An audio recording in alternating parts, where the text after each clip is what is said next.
এক লোক প্রতিবার 5 কেজি পানি খাওয়ার পর নিজেকে জোর করে 300টা পুশ আপ দিত। তার মুখ লাল হয়ে যেত, নিঃশ্বাস বন্ধ হওয়ার উপক্রম হতো। তবুও সে দাঁতে দাঁত চেপে টয়লেটে যেত না।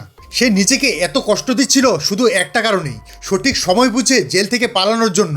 অবশেষে একদিন সে সেই সুযোগ পেয়েই গেল। সেদিন জেলের নাস্তায় ছোলার ডাল বানানো হয়েছিল। সে তার সঙ্গীকে বলে প্লেটে প্রচুর ডাল নিয়ে নিল, কিন্তু সঙ্গে সঙ্গে খাচ্ছিল না, কারণ সে সঠিক লোকটার অপেক্ষায় ছিল। ঠিক তখনই জেলার পরিদর্শনের জন্য সেখানে এলো। পরের মুহূর্তেই সে মুখ ভর্তি সব ডাল জেলারের সামনে বমি করে ফেলে দিল। এটা দেখে জেলার ভয় পেয়ে গেল এবং সঙ্গে সঙ্গে তাকে মেডিকেল রুমে পাঠানোর নির্দেশ দিল। ডাক্তার পরীক্ষা করে জানালেন যে সে অতিরিক্ত পানি খেয়ে ফেলেছে, শুধু একদিন বিশ্রাম নিলেই সব ঠিক হয়ে যাবে। এখান থেকেই তার পালানোর পরিকল্পনার প্রথম ধাপ সফল হলো। এবার ছিল দ্বিতীয় ধাপের পালা। সে বলল যে তার টয়লেটে যেতে হবে। মহিলা ডাক্তার ভয় পাচ্ছিলেন যদি তার কিছু হয়ে যায়, তাই তিনি সেখানেই প্রস্রাব করার একটি পাত্র দিয়ে দিলেন। তখন ওই বাইরে পরিষ্কার পরিচ্ছন্নতার কাজ করা তার এক সঙ্গী বলল সে তাকে ধরে টয়লেট পর্যন্ত নিয়ে যেতে পারে।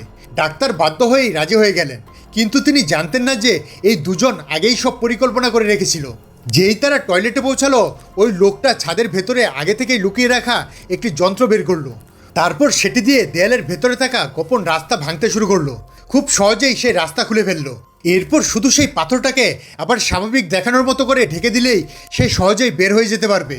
কিন্তু এখনও সব শেষ হয়নি, কারণ তারা তখনও পুরোপুরি জেলের বাইরে যেতে পারেনি। কয়েকদিন আগে যখন তারা ওয়ার্কশপে কাজ করছিল, তখন চুপি চুপি কাঠের দুটি বাক্স বানিয়ে রেখেছিল। এরপর সেই বাক্সগুলো বাইরে যাওয়ার মালবাহী গাড়ির উপর ফিট করে দেয়।